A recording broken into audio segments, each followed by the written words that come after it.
Hello, and welcome to Revamped, a rewatch podcast that revisits my top favorite shows and movies. I'm your host, Brandon Alexander, joined by my co-host, Courtney Autumn. Venture with us as we set our sights on the infamous Hellmouth to cover 90s cult classic, Buffy the Vampire Slayer. Follow along from the beginning, spoiler-free, as Courtney views the show for the first time and I revisit the series for new takes and a fresh perspective on its narrative. Each season, every episode, in order, we will follow Buffy Summers and her friends to examine their character development, the show's underlying themes, along with its major story arcs, all while engaging in conversations, sharing our own authentic thoughts and feelings to what's unfolding before us. So sharpen your stakes, load your crossbows, and join us as we explore the supernatural world of Buffy the Vampire Slayer. Let's get into the episode. Hello, everyone, and welcome back to the first part of our two-part conclusion of Season 2. Today we're going to be covering Buffy the Vampire Slayer Season 2, Episode 21, Becoming Part 1. Aired May 12th, 1998, written and directed by Joss Whedon. I think it's insane that we have already, January, the first week of January, we started Season 2, and here it is, the end of May, like the last final days of May. But we made it through the whole season, essentially. I mean, we're here. You've seen every episode of Season 2 now. My favorite season, as I'm going to say again 6 more times as we record this, but I just really want people to know. But yeah, this is a big one. So this is like extra special. And next week, or not next week, in 3 days when we record part 2, it's going to be even more special. But we made it. We're here. We're at the end. We can take a nice because the hard work is really over from here on out. It's just extra hard work. Yeah, no more hard work, just extra hard work. No, I'm just kidding. Now every other season is like pretty smooth rolling. I don't feel like we'll have as much going down. I mean, we will, but it won't be the same way as this season was. So for good reason. Well, thankfully. In part 1 of this episode, Buffy realizes that the time has come to confront Angelus, but her decision becomes complicated when Willow discovers Jenny's files on how to re-ensoul him. The stakes raise drastically when Angelus and Drusilla attempt to awaken a powerful demon that could swallow the earth into a hell dimension, and just when Buffy needs it most, an old friend returns to offer support in the impending battle. Kendra. I should probably keep that in there, huh? Yes, well done. It's a play on dun dun dun. I didn't put that in there. I just said it because, I'd be cracking out and I'd hit the bowl twice. The Jiffy Jolly. Where to start? Like I said, we've arrived at the finale of Season 2 and it came up faster than I thought it would. And I feel like I'm low-key sad that we're here because, like I keep saying, Season 2 is my favorite season and these are my 2 favorite episodes of the series. So now that we're kind of done, we still got the little bit to record them. So we're in the literal final moments. I guess I'll just put it that way. And then after that, we'll be moving on to Season 3, which is just as good. And the rest of the series is good as well. But, Season 2 is so special to me. So now we're here and now I have to let it go. I hope I really sucked it up. I'm going to be listening back to this one over and over and over again. But like I was saying, Becoming both parts are my favorite episodes of the show, with the exception of one later down the road. But this one is top tier for me. Just like when we did with What's My Line. Also, we know both parts of this going in because we watched both part 1 and part 2 back to back together. Got the Courtney Reacts coming out soon as well. And obviously we're here primarily to speak on part 1, but as I mentioned back then, we do have the knowledge of what happens in part 2. So there could be mention of its events. So for anyone listening that doesn't know what happens in Becoming part 2, you better stop and go listen to it because, Buffy kills Angel. Yeah, go ahead and ruin it for y'all now. I'm not ready to talk about that. Well, let me start though, jokes aside, by saying that this episode on its own is a perfect blend of mythology, character development, and emotional weight, and it continues into the next one. It's everything that Buffy does best, and a big reason why I love the show in these episodes. When I used to watch this as a kid, I watched it over and over and over again. Like I'd finish part 2 and I'd be like, all right, time to go back to part 1. We watch it. Tiffany would be right there with me. She's like, all right, we got to watch the sword fight again. You know what I mean? Like, even though it's next episode, but you know what I mean? Like I said, everything's going to come up, but like, I just hold it so prized to my heart, because whenever we started season 1, I said a lot about how I love Angel. Like, Buffy and Angel obviously have a forbidden love, and we do or do not know if it'll last for forever. At this point, we know it possibly doesn't, because Angel is dead. He's in a hell dimension somewhere.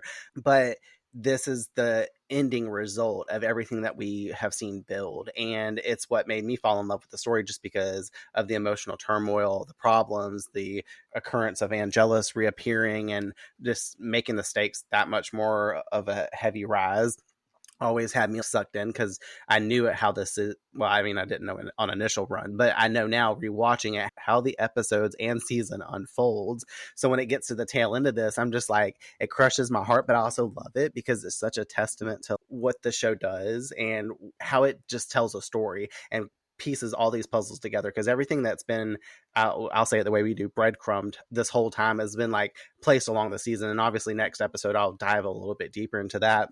But getting back on Buffy and Angel, I love them the most. It's what always excites me watching it back through, is like getting through this craziness, because it just sucks so bad for Buffy to love this man so much and then basically lose him, and then have to lose him again and lose other people all across the course of the show as well. And basically everything just became a shit show once Angelus appeared. It just hasn't been good times. And this is the epitome of that, because this specific episode, obviously, spoiler alert, we lose Kendra. Everybody gets attacked and basically gets fucked up in the library. So everybody is hurt at the end of this episode as well, too. So it's just, I don't know, like, I guess I'd call it a lot of fuckery. But all of that wrapped up into one. It's been a prized possession in my eyes, these 2 episodes, since I was a kid. And that's why I love my Clawder ring so much, because it's like is a testament to this season, even though my mom gave it to me and it's got that special meaning as well. It also stands for Buffy and Angel. And like I said, their love is one of my favorite, like, whether that be a movie or a film and media, this is one of my favorite relationships ever expressed, just because of all the shit that goes down, whether it be good and bad. And it's got the mix of the both of that. This episode specifically, though, some things I really like about it, the flashbacks that we get the return of Darla and more backstory between her and Angel. We get Drusilla's backstory. We've just heard about her backstory verbally when Angel talked about it and lie to me and all that. Now we actually get to go back in time and kind of see like how she was born, how she became. And it's funny because this episode is called Becoming, and immediately in the cold open of part 1, we get Darla siring Angel and him literally becoming Angelus. Like, I was about to go on a thing and say we get to see if Drusilla, I don't know if her real name was Drusilla beforehand, but we get to see her basically become a vampire. I mean, we don't get to see her like get bitten into the same way, but we get a little bit more of her story that was leading up to when she was a human and then after she was not. That theme of becoming pretty much continues into our next episode and across this whole part 1 and part 2 for all of our characters, as we will explore it more in the next episode. But with an Angel story, we also see him become cursed and not just become a vampire, and that gives a whole other level of depth and tragic weight to our current conflict. To top that off, next in life, we literally get to see Buffy being called as the Slayer, so we see her become in a small way before she becomes her real self at the end of part 2. I really like that they included that scene in there, because we get the flashback to her as well. We've never seen Buffy before she came to Sunnydale, which is so exciting. It's so awesome. And it's also pure and heartbreaking too whenever she's called, because she doesn't take it well. And obviously we'll talk about it when we get there in the episode. But we also get a lot of stuff going down with the gang and like Willow over the course of these 2 parts too. So she becomes in another way as well. And with this one, we get the return of our girl Kendra, and I think it is very sad she meets her demise. But we will talk about that then also.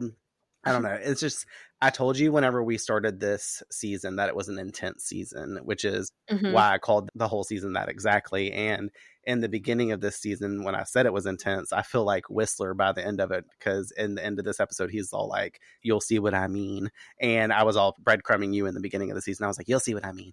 You know what I mean? And then when I listened to it, when I was typing it to create this episode's script, I was like, you'll see what I mean. I was like, oh shit, not me breadcrumbing myself, you know? But I feel like I'll do part 2 a little bit better justice about talking about like exactly why I really love these episodes, because I'll get to dive back into it. But that's a little bit of it. But obviously you do see what I mean now, I'm sure, by the intensity, by like how crazy this season is. So share your thoughts on Becoming part 1. Yeah, it was intense to say the least, I would say. But I do think that what made me appreciate this ending in particular the most is the fact that we got those flashback scenes.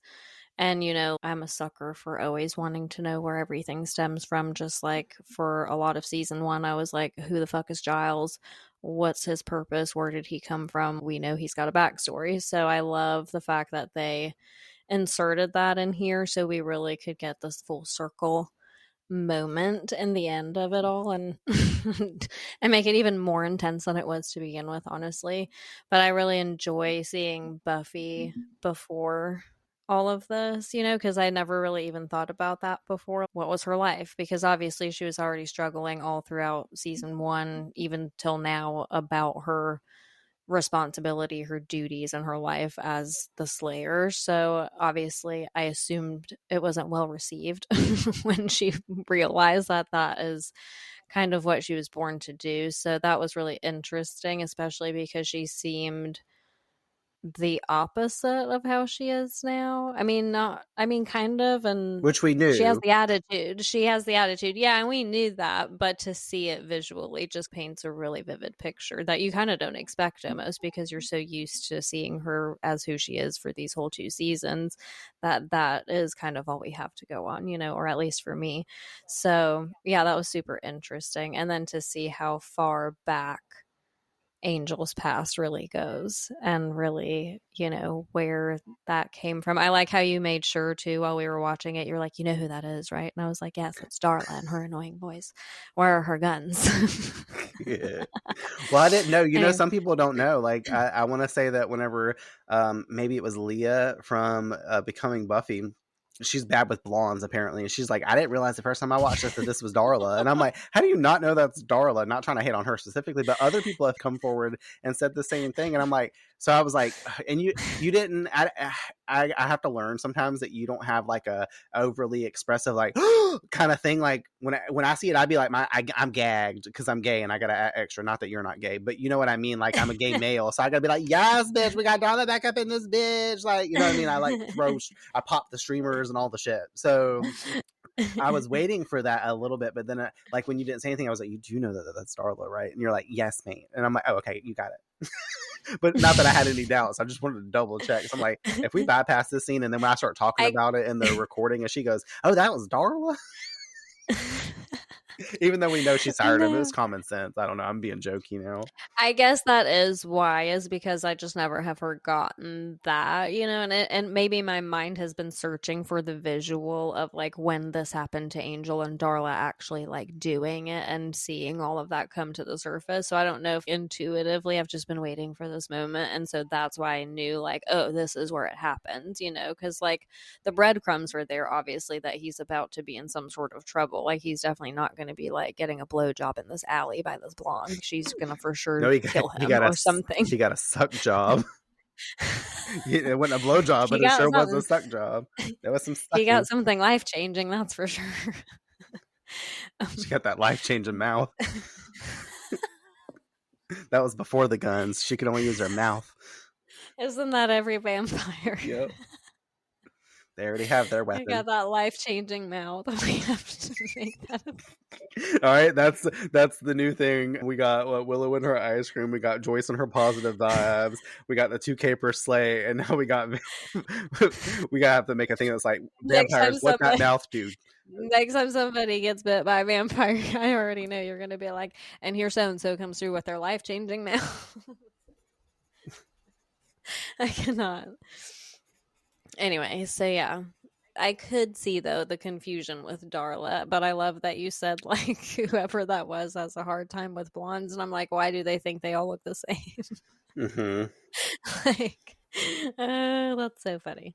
Anyways, I enjoyed it, and it was as enjoyable as it was intense before the intense got really intense, which really they did kind of reserve for part 2. I mean, they ended part 1 with the intensity, and then they were like, we're gonna fuck you harder in part 2. So yeah, that's how I felt about it. I can't wait, because obviously we didn't really sit a lot of time. We kept making cracks and jokes to like open the door. I'd be like, yep, Kendra's dead now, and you'd be like laughing or whatever. like, because we hung out the rest of the day and stuff, but we didn't sit and like actually talk and reflect, because we did that with Passion. Like, we sat there for a good 10 minutes and was talking about it. Whenever we watched, I think it was maybe What's My Line? No, Surprise and Innocence. We sat around for a little bit afterwards and we're actually discussing like what was happening, or versus where we usually don't get the chance to do that. Even when we do like record reaction videos together and watch the episodes together, we usually don't sit around because we're like, we want to save it for the podcast and all that stuff. So Yeah, of course. the fact that you were like, I wouldn't say like extra quiet, but quiet for the recording of it and watching it, it'd be interesting to see what your thoughts are on a lot of the stuff that happened that we really didn't discuss too, all that stuff. Yeah, totally. But I'm glad you enjoyed it. We're here. It's We're here. starting. We're at the end. All right, well, let's not waste any more time. Let's walk through the episode scene by scene. Let's. As always. Previously on Buffy the Vampire Slayer, in Season 1, episode self-titled Angel, he informs Buffy about how vicious he was as a vampire and how that led to his gypsy curse and the punishment of having a soul. Flash forward to Uncle Anyos describing to Jenny the conditions of that curse. One moment of happiness and the soul will be lost because Angel is meant to suffer. Buffy and Angel sleep together, causing the moment of happiness, and his soul is gone.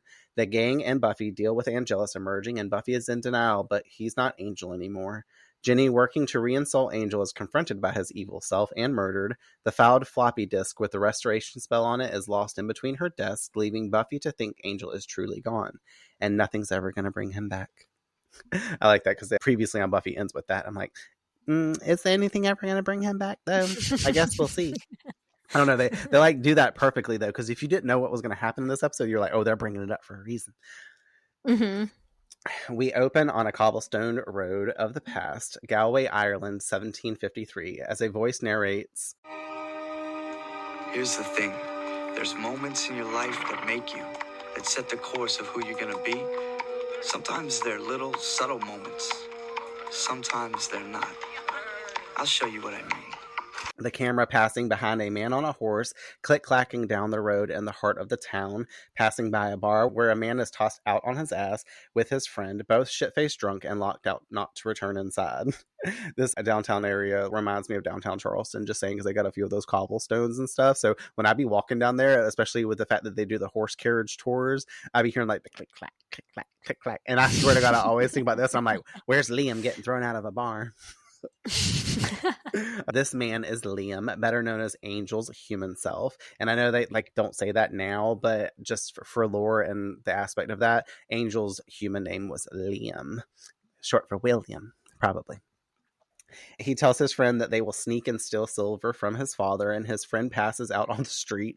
Liam, looking around, jokes about him just resting there for a bit as he takes notice to a beautiful-looking woman in an alley nearby. Catching a glimpse of her face, us noticing this woman is Darla. She moves away, and he follows curiously after her, catching up to her, questions just as such what a woman of her station is doing alone in such a bad reputation alley. I'm like, what the fuck goes down in this alley? Like... Blowjobs. I think that's a good reputation. Apparently this is where vampires, well, I guess if we're going with the suck jobs, then yes, that's a Or that's if we're a bad going with a reputation. life-changing mouth. Yes, because people die in this alley. Maybe that's a whole thing. But I'm like, what is happening in this town? I was like, is Ireland unsafe? Who knows? Yes. She does inform back maybe she's lonely. He offers his company and she's curious if he's up to the challenge. He assures he is prepared for anything in life, walking up to meet her face to face, calling her a pretty thing, wondering where she is from.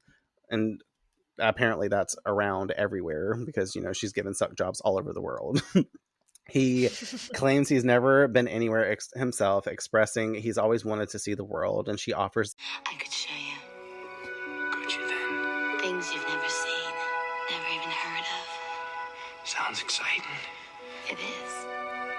And frightening. I'm not afraid. Show me. Show me a world. She tells him to close his eyes. He does, and she gently grabs onto him, us panning up to see her vampiric face leaning into his neck, biting and drinking from him dropping down to his knees, her cutting across her breast with her nail and pulling him in to feed off of her blood. Now he's giving the suck job back. He's like, all right, I'm very reciprocal. He's like, I won't leave you undone. Gotta return the faves. And in this point, Liam has died and Angelus has been sired. Okay, were you excited whenever you saw Darla make her return? Because you probably never expected to see her again. Yes. Very much so, but especially because I knew what was about to happen, because 1 and 1 equals 2. Mm-hmm. And so when I realized this is the moment where everything happens, I was like, ooh, shit, no way. And that made me even more excited for the flashback because there was like a genuine purpose, Mm-hmm. not just like, oh, here's a glimpse of something that is random that happened. It was like very purposeful. And I was like, I bet that this is where it happens. But I wasn't expecting her to like just cut into herself and feed herself Right. either. Especially the I way thought she like, did it. yeah, I was like, is there like going to be an initiation where he has to go basically fetch himself a human to feed off of or something? No, well, like that's that. how vampires happen in lore. They bite you, they drain your blood up until the point almost to death, and then you have to feed off of their blood so that way you become a vampire. To make you a vampire, they have to suck your blood. And then you have to suck their blood. It's like a whole big sucking thing. Mostly, they're just gonna kill you. That's just like mythic vampire lore there. Right. But the fact that she had to like titty scrape herself and let him drink off her nipples, like she couldn't have just been like the master and then like plucking the wrist and stuff and letting vampires drink from that, or like, do it in some other kind of way. That's usually how other vampires do it. They just let them feed from their hand. I guess to make it look like they were like making out in the alley, like drunkenly or something too. There's I mean, that, she's too. smart, I guess. She's Yeah. not stupid. Except when she brings out Yeah. them guns and then gets herself killed in episode 7. That's First crazy mistake. though. Like I love it. And I love the flashback too, just because of the fact that we get to see Angel as a human and how he became a vampire. I know I said that in the beginning, but it's just really cool because you really don't expect that. And it just really lets you know what you're in store for this episode whenever it comes to all the flashback scenes. Mm-hmm. In the alleyway, the music transitions with the scene fading into present day in the graveyard of Sunnydale as Angelus creeps behind some trees watching Buffy battling 2 vampires, easily taking them both on. We get the 2 caper slay of one of the vamps as she dusts him and looks to the other one stating, I want you to get a message to Angel. Tell him I'm done waiting. I'm coming for his ass. You got that? Need me to write it down for you?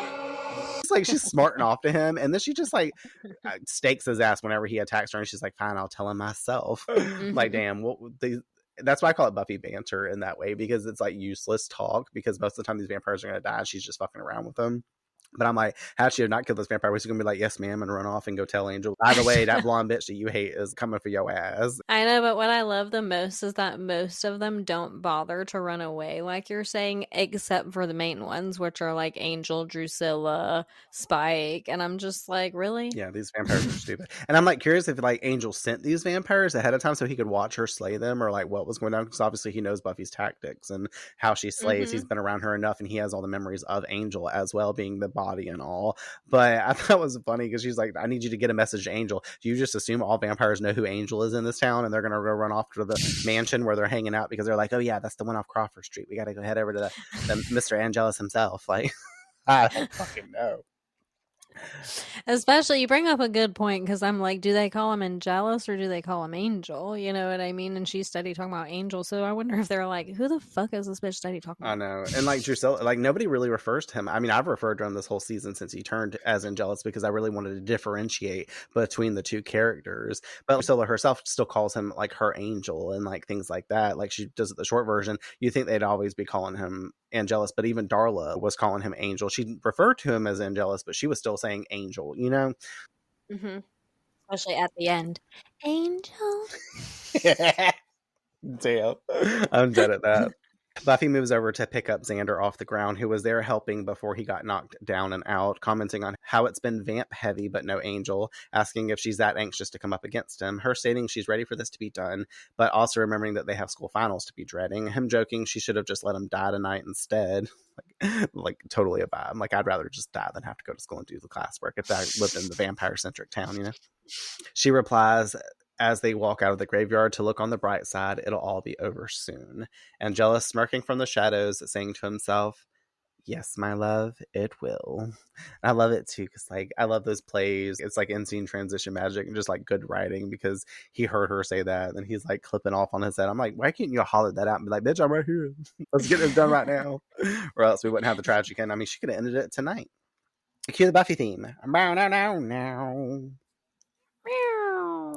Do, do, do, do, do. Do, do, do. Me all next episode. Opening back up, we see archaeologists. Opening back up. All right, sit back up.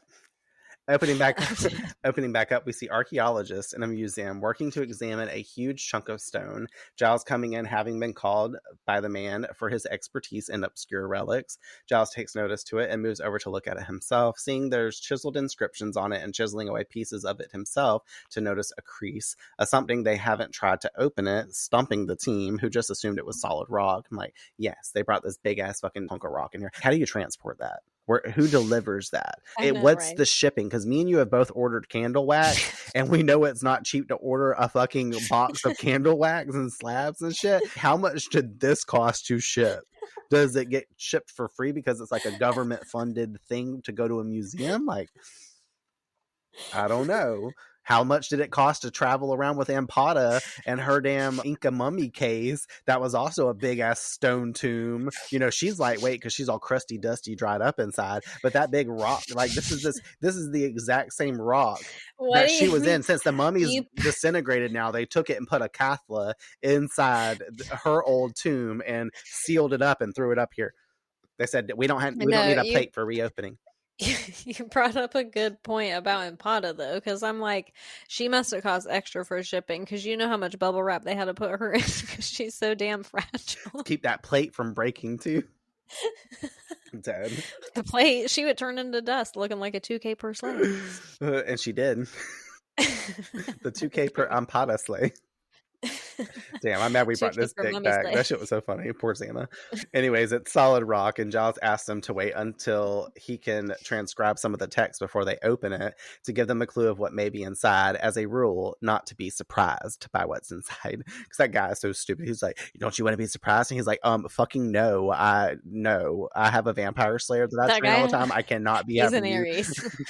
He's like, I gotta know what's inside. And Giles Capricorn Virgo ass is like, no, we've got to do everything analytically. we gotta do the checklist. This is the checklist. That other dude was the Aries and the Scorpio moon. There you go. With a Sagittarius. He was like rising. trying to keep the mystery. He was about the mystery, but then he was like, my impulses are taking over. I mean, it ain't bad if they had opened up the thing. One, they would have saved, because then these damn vampires gonna come grab this damn stone case and take it to the mausoleum. Like, how are they carrying it over there? What are they? Did they use the same truck? What did they pay for delivery? Like, Rent-A-Center was really mad that day when they had to do the delivery. Rent-A-Center. It's dead. U-Haul. Yeah, there we go. That's a little better. 2 men and a truck. There you go. Oh my god.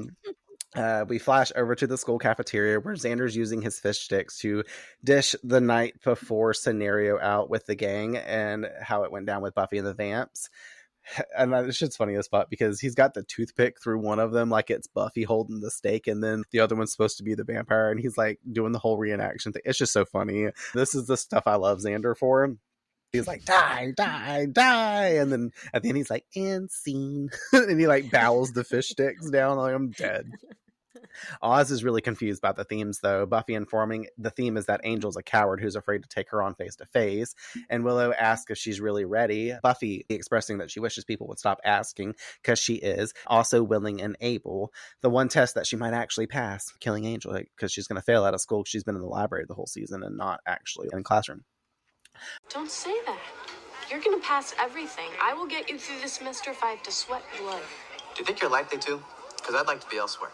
Willow is going to study with her in her class after school. Cordelia awarding her for the knack of teaching, before going out in the real world and failing. A 65% compliment, as Xander would say.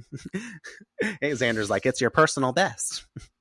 Cordy is sniping about how he will teach being a loser in his future and not the language of love, as he thinks trying to grope her with his fish hands being cutesy, as Snyder comes in not pleased with this decision of PDA and the chair shortages they seem to be having because Willow's been sitting on Oz's lap. And I love how Willow's clueless. She's like, I didn't read anything about it. She gets off of his lap into the chair and she's like, oh, I got it. Willow is not that dense, but I guess in the moment she just sees like it's chill, like they're just like whatever, because nobody else but Snyder is the one comment on this shit.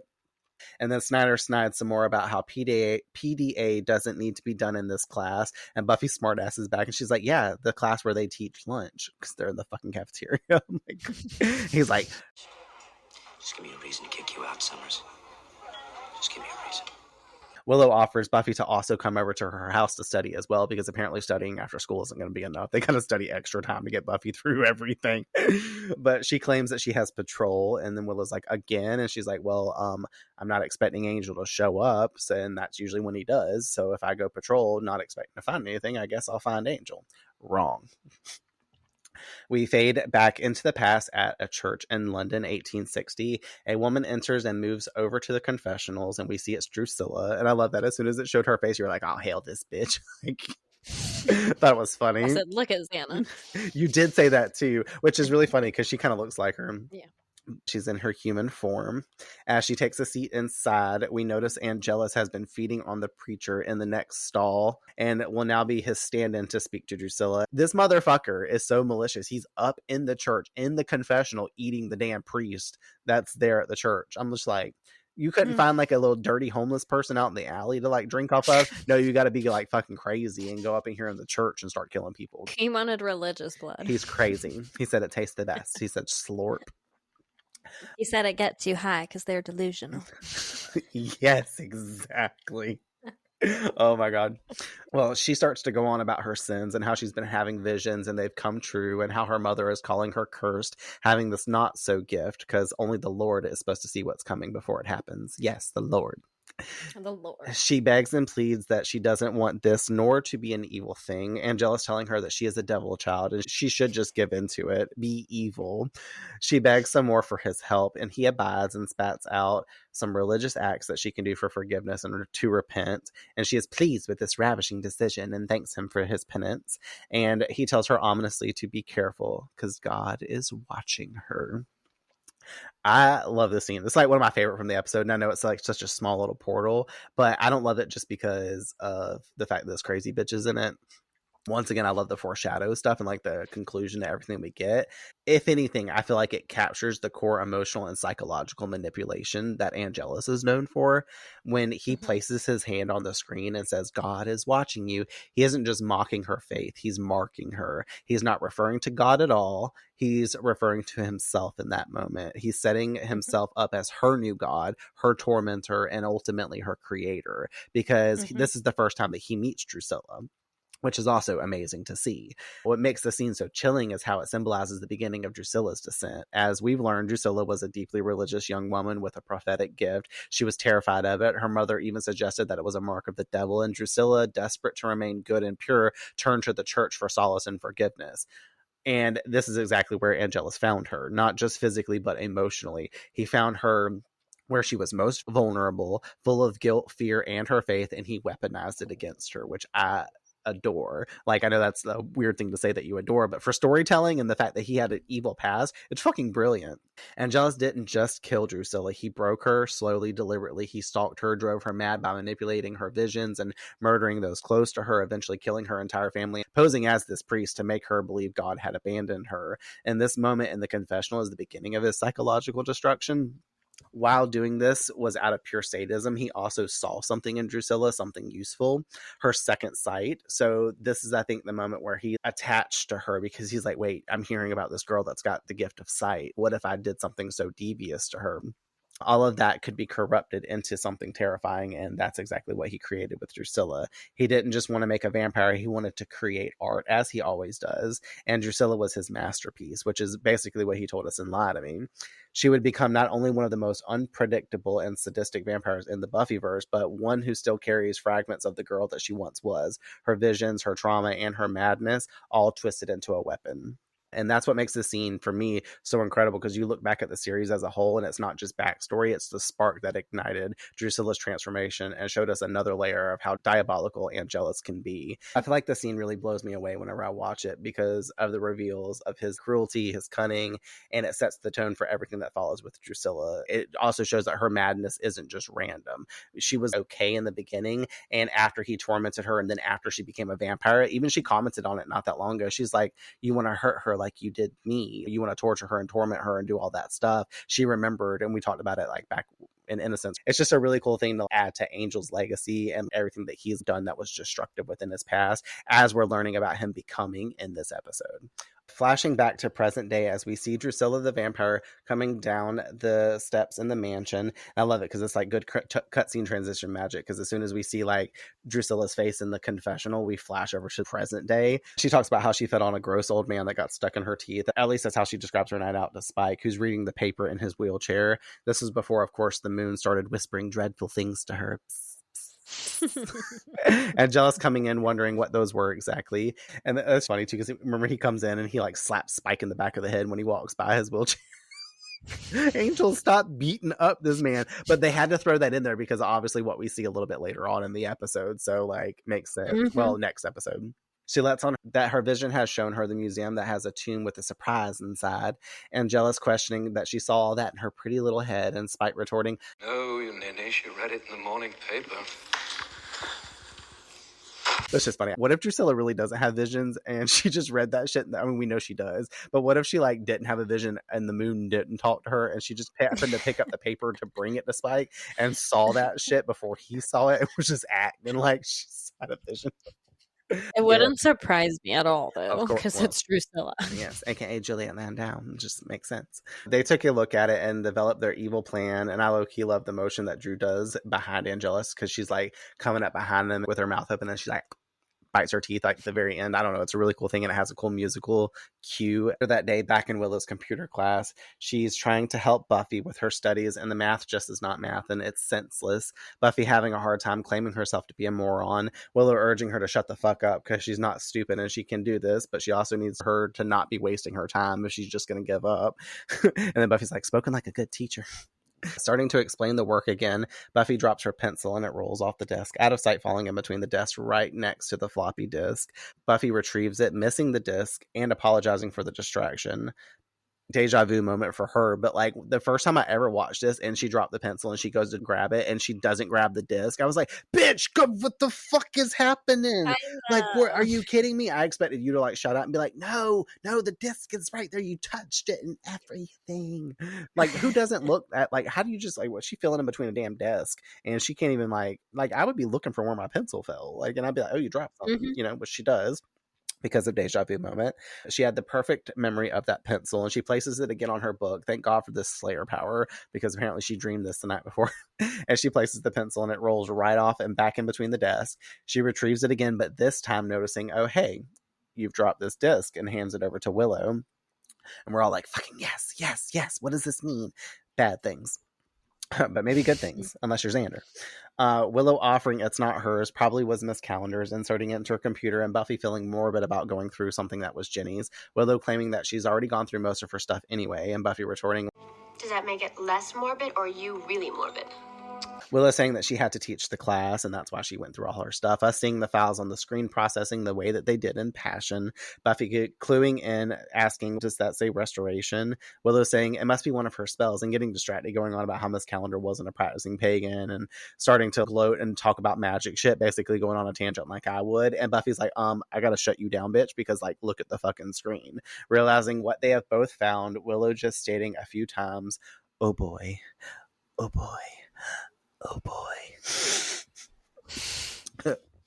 Are you excited that they found the floppy disk and now they have the curse? Oh my god. Yes, and I was so glad that it's happening now, because whenever the floppy disk fell back there, I was like, watch it be like the last season of Buffy ever, before they're like, what's this? Like they kill Angel, you don't know how it happens or what goes down in the series, but Exactly. it's just like some random scene where they're moving stuff out the desk and they're like, they throw the floppy disk in the trash can like it never was any of use and stuff. Yeah, exactly. So you didn't really know that they were going to find the floppy disk, and that was going to be what opened up a lot of the options. I knew eventually they would, but I figured this show really likes to drag stuff out, at least in my opinion, but I'm an Aries, as we touched base on, so like I'm very impatient, so even one episode of waiting is one episode too long. But I definitely thought it would be like at least a full season, like it would be season 3 before they're like, hey, reminder, this exists, you know. And so to have it happen this quickly after it got lost, I was excited about it, and I was like, yes. But I knew that it was going to be too good to be true, because it's too simple. Obviously. It's too simple of a solution. But at least they have it now. True. And with it, we transition back to the remaining woods of 1898 as someone runs through them. Just outside of them, we hear chanting as people dress a dead girl's body on a table with florals, preparing her for a burial, clearly taking great care and honoring her. And obviously we know that this is the woman that Angel told Buffy in season 1, where he's like, I fed off a girl that was prized to her tribe. And, you know, apparently they conjured up the perfect curse, and she was like, what, they were all out of boils and torment and all that stuff. We also see an elder woman chanting as another paces around her with an incense burner. This woman with a ritual altar of candles centered around a white circle. Inside we see an orb of Thessala she's conjuring over. We see the man that has been running is Angelus, and he makes it to their site, falling before their fire as the woman finishes her ritual.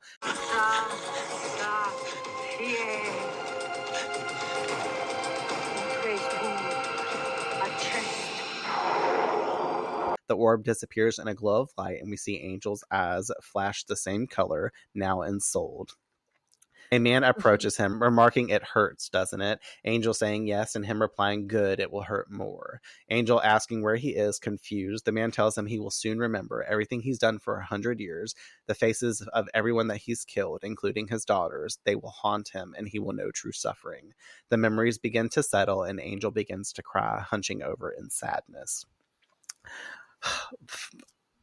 Fucking amazing. First of all, what do you think about seeing like the original scene of Angel getting cursed? I was curious to see how that came to be, and I'm glad that my one question about it was answered right away, because right when I realized that he was cursed and he had the ability to feel, and he's basically trapped in his own prison and all these things, my first thought was, did he remember everything then, or does he just know everything he's doing from that point forward? Right. You know what I mean? To more graciously and gently navigate through the past. Like, does he just know his own capability, or does he actually visually know what he did up until then? So to watch it basically be written on his face when he's having all the realizations of what he's done up until that point was really eye-opening, because you could just see that the torture starts there, you know, and it makes you sympathize for him in spite of the fact that we know he's such a shit right in this moment in reality, you know, and we want to hate him,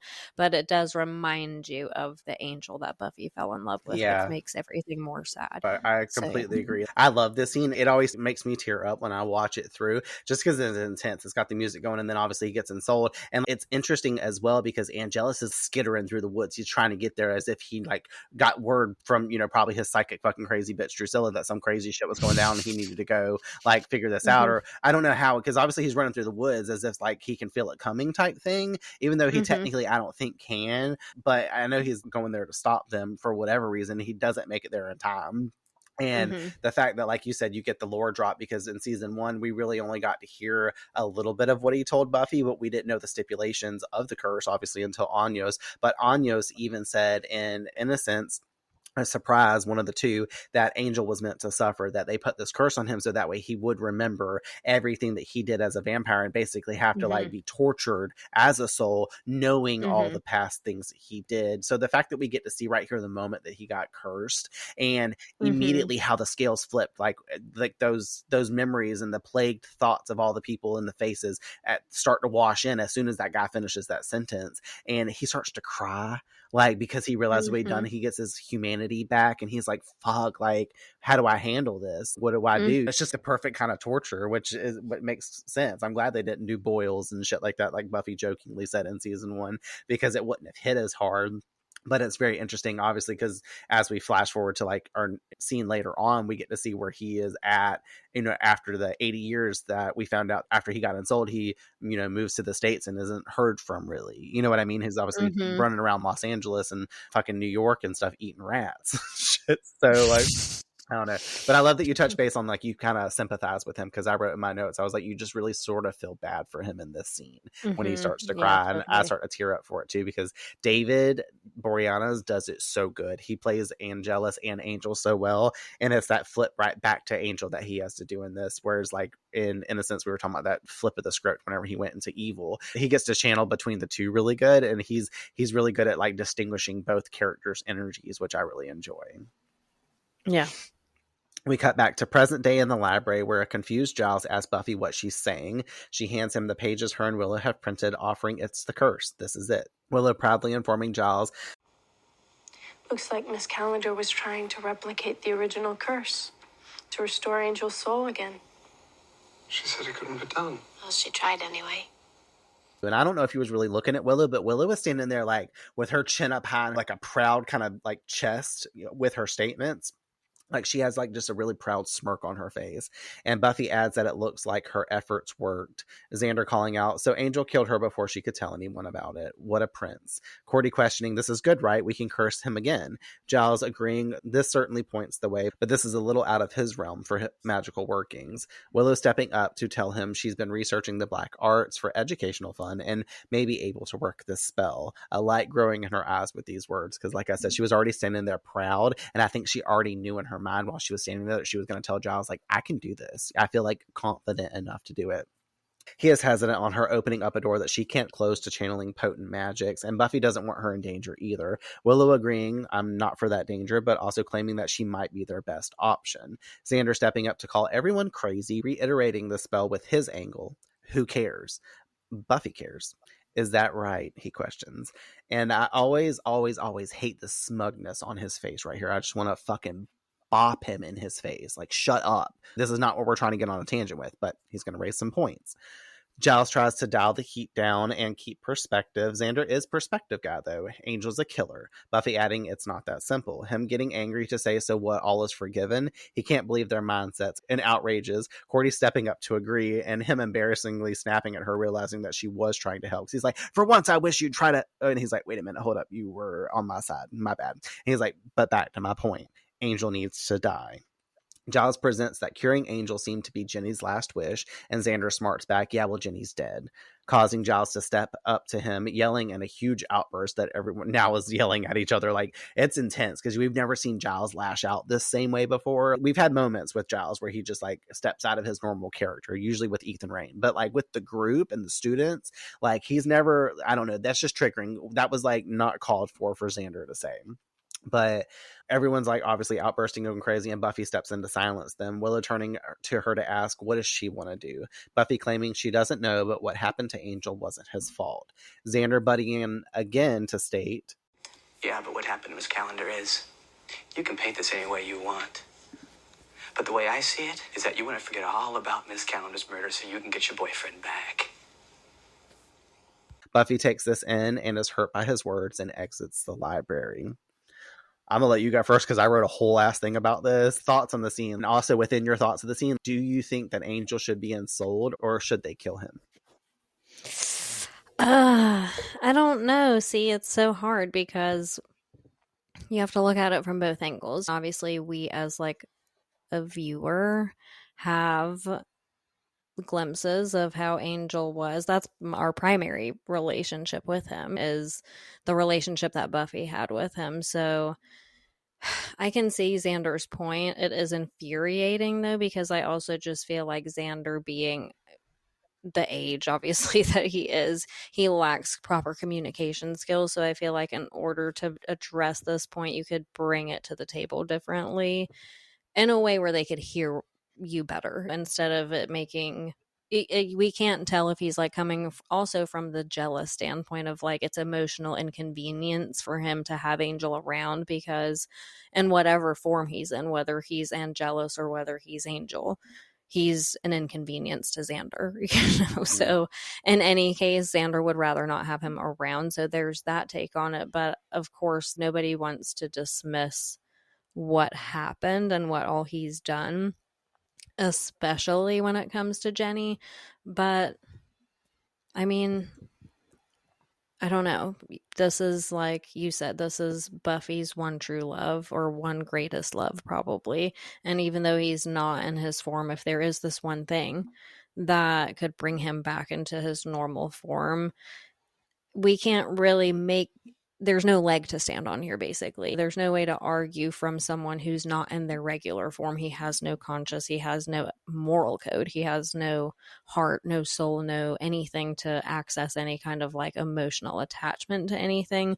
But we know that the other side of him is the opposite of that. So if there's a way to enact that and make that resurface, I feel like the torture for him continues. He has to live with the fact that he did what he did and that he's done all the things he's done. So is that not punishment enough, kind of thing? Versus, do we have to really, is it an eye for an eye situation? And is that going to fix the problem? Because then you're running a risk of Buffy being depressed for the rest of her life and not knowing any other outcome when she knows there's a potential other outcome. So like, I don't know, I hear him, but of course I don't want I want Buffy and Angel to get married and have babies in whatever way that means. I want anybody who seems to be in love to do this. And I do, and it's just because their romance specifically is so tortured and it's so intense and it's already been through so much that why wouldn't we want that breath of relief, you know, especially for the two main characters of the show. But it doesn't go without acknowledging what Xander's saying and understanding that he does have a valid point. I just can't imagine that it solves everything to kill Angel, I guess, is my take on it. So you come down on the side more of like, I want them to do the curse and reinsult Angel versus kill him. 100%. Yeah. Do you think that Willow should be performing the ritual? I do. Yeah. Because who else? Like, I don't think it can be Buffy for obvious reasons. And I think it shouldn't be Buffy because that's just too much room for disaster. And because I think we've seen enough of Willow to know that there is something that's different about Willow from the very beginning. She's so open to this world from the beginning. She never shied away from the reality of its existence or anything like that. She always wanted to dive headfirst into the research, no matter how weird shit got. And even when it directly impacted her, she was never like, she could easily have been one of those friends that have been like, look, this is too fucking much for me. I'm out. Like a normal person would. So obviously there's something about Willow that can handle something larger than regular life, you know? So it was kind of exciting to see like the potential of it. So I was like, yes, the curse needs to happen and Willow needs to be the one to do it. And this is where we need to go. For Willow, before I get into Xander stuff and like the possibility of insulting or not insulting, like I was at a war with myself on it, and knowing the rest of the series, it's a little different. But in this moment, like I don't feel like Willow has any experience in doing magic to, like Giles said, invoke such potent magics to run through her to do this ritual, because it is what Willow stated is like more of the black arts kind of stuff. It's heavy and intense, and she's just such a small little innocent mousy person. So to see her want to do this is insane. But also she is, like you said, been in this world. She's also super smart. She's a straight A student. She always does her research, is very just in the right mindset to do something like this. So I fall on the side of like Willow should do the ritual also, is basically, long story short. But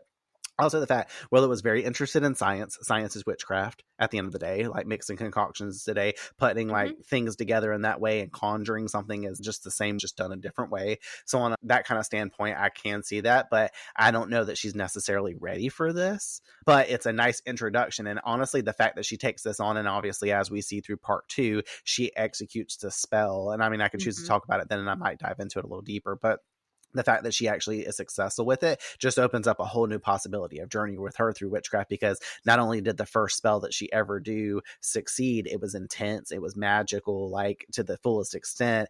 And that opens up the road for her to like possibly be a badass witch one day, because of the fact that her first spell wasn't just floating a pencil or, you know, like conjuring up a love spell like Amy's over here doing, or making teachers see invisible homework, stupid shit like that. She's doing something very specific and outright like big to the universe to ask, like, I'm gonna pull as a conduit down this person's soul and put it back in their body. Like, that's intense shit. So like, it's very interesting how this leads to Willow's becoming story in this as well, and you'll obviously get to see more. And I feel like, I don't know, you know, she did try it initially without success. Like, I see what you're saying in the greater scheme of things. It was successful, obviously, but this bitch literally ended up in the hospital. Well, that's because somebody pushed a bookcase on her. You know, true, but you see what I'm saying? Like, it's in that moment that like the potential of it could have been there, and it's usually in those moments where if something drastic, whether it's by consequence of what you were doing or something outside of it, if it's happening while you're doing it, that's even more, normally someone would see that as a sign, Like, I like, I shouldn't don't be need to be doing fucking with this. that. Yeah. No. Exactly. So the fact that she was right away, like, in her hospital bed, like, I'm doing that. Yeah, that says a lot. She really wanted to do it. She really feels called to do it. She really feels called to, like, basically practice witchcraft at this point too. So we'll see how that unfolds. Yeah.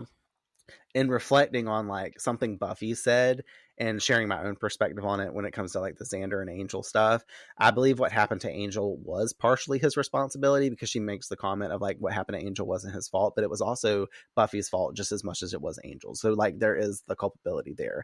He lost control, and even though he didn't know the exact terms of his curse, he still chose to cross a line with Buffy when deep down he must have felt that he shouldn't. Both parties knew going into it, even last season, like when Buffy kissed him at the end of Angel, she was like, we both have to kind of walk away from this. And obviously that did happen for a bit, but he, after Prophecy Girl, he came back full force with, season 2, and then their love story just unfolded. That said, it's hard to blame someone for not knowing what they couldn't possibly have foreseen. So yes, I think that they both share some of the responsibility for what happened. After all, they were both part of the act that triggered the curse.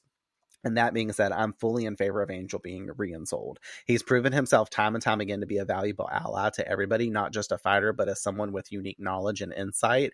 As long as he's aware now of the danger of achieving true happiness moving forward, since he knows all the stipulations and he helps to take the steps to avoid that, there's no reason he can't continue to be a force for good, because that would be a waste if you didn't. He was such a good fighter beforehand. Like, what else could his story hold, Personally, I'd rather have Angel around than not, regardless of his romantic relationship with Buffy. Like, it could be Buffy out of the picture. I still want Angel around, because I think he's a force of good. I think his redemption story makes sense.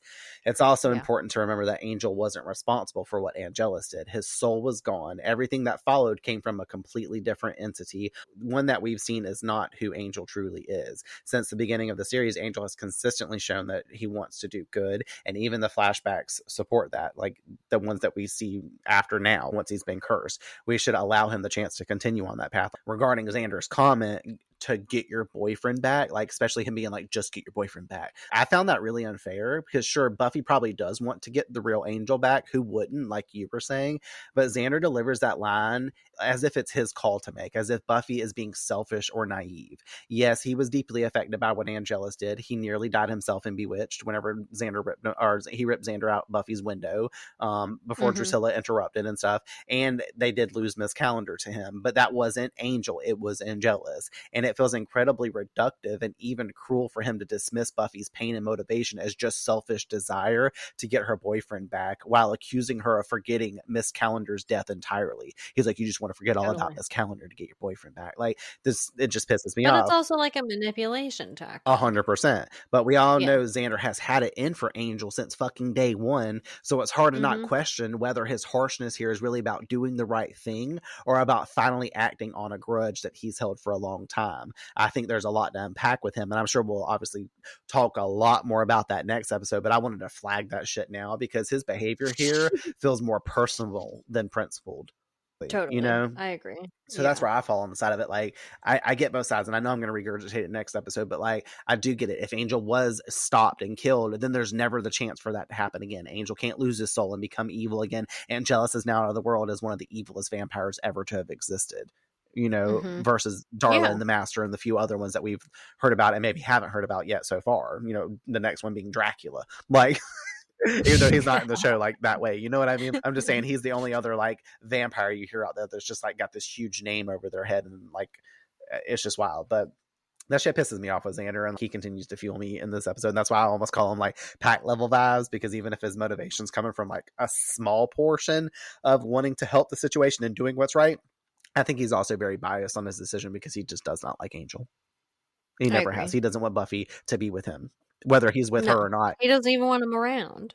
So, and he said that multiple times. Like, he's like, hey, Angel's our friend, except I don't like him. You know what I mean? Things like that. Like, I don't know. It's just, it creates this weird whirlpool for myself of like an in and out for fucking Xander's emotions over this motherfucker. So, all right, I'm gonna leave that for now. Over at the museum, the curator man works and hears whispers interrupting him moving over by the stone to touch it. He's like, are you talking to me?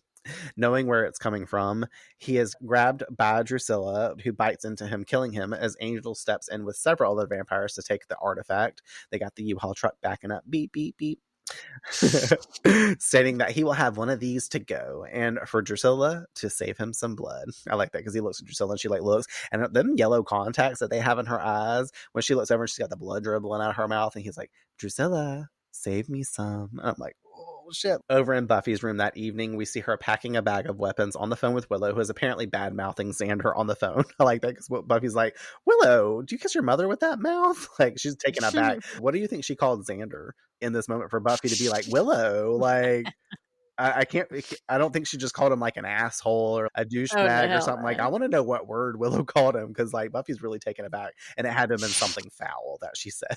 Mm-hmm.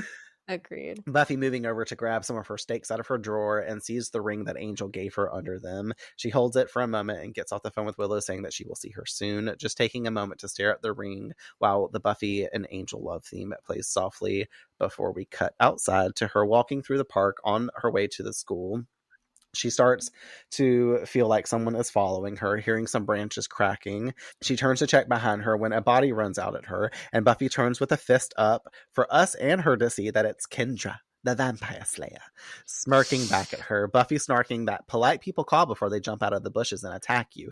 Kendra replying, just wanted to test your reflexes. Buffy joking back About testing my face punching, because I think you'll find it's improved. Kendra replying, I was on my way to your house. Saw you walking. Couldn't help myself. not that she's not happy to see Kendra, but begs Buffy the question of why is she in town? But wait, she knows the answer, mimicking Kendra's accent to say, No, let me guess. Your watcher informed you that a very dark power is about to rise in Sunnydale. yep, that's about it. That's about it. This damn bitch. Buffy wondering, does he got any idea what this dark power is? I'm sure out of everywhere in your mind, you did not expect to see Kendra run out of these fucking bushes. You're like, damn, they about to attack Buffy out here and blah, blah, blah. Were you excited that Kendra popped back up? I was relieved that it wasn't an actual attack from some random vampire, but even more so relieved to see her. Yeah. And totally surprised. It was like relieving, but also worrisome because, you know, as soon as you're happy to see her, you're like, there's a reason she's here and it's probably not the best. So what's going on? But I mean, it also gives you extra hope because you're like, well, damn, Kendra's back on. Like, my first thoughts when I first saw her come back, before we know what happens to her at the end of the episode, I was like, the last time she was here in Sunnydale, she helped Buffy hand in hand stop. There was 2 Slayers now. So this like up the scales. Like, you know, now one of them can be taken on Drusilla, the other one can be taken on Angel. Like, however, whatever it needs to unfold, she's got extra fighting power now. And she basically does have extra power. She's able to go handle Angelus while Kendra is there to basically watch over the library and all that stuff too, which we'll get into that in a little bit. But I'm really happy that Kendra is back, but I'm also really, really sad that she's back because of why, you know. Yeah. Cutscene transition magic to Angelus and the gang having transported the rock back to the mansion. Spike unenthused. It's a big rock. Can't wait to tell my friends. They don't have a rock this big. Angelus giving a history lesson on what the rock is to him. Kathla the demon came forth to swallow the world. He was killed by a virtuous knight who pierced the demon's heart before he could draw breath to perform the act. Kathla turned to stone, as demons sometimes do, and was buried where neither man nor demon would want to look. Unless, of course, they're putting up low-rent housing. Boys. He orders the vamps to open it, and they pry open the seal, and the door drops off to show us a stoned demon inside. Not high stoned, but literal stoned. With a sword pierced through its chest. Someone pulls out the sword, the demon wakes up and will swallow the world, and every living creature on the planet will go to hell. Angela smirking to say, We're about to make history.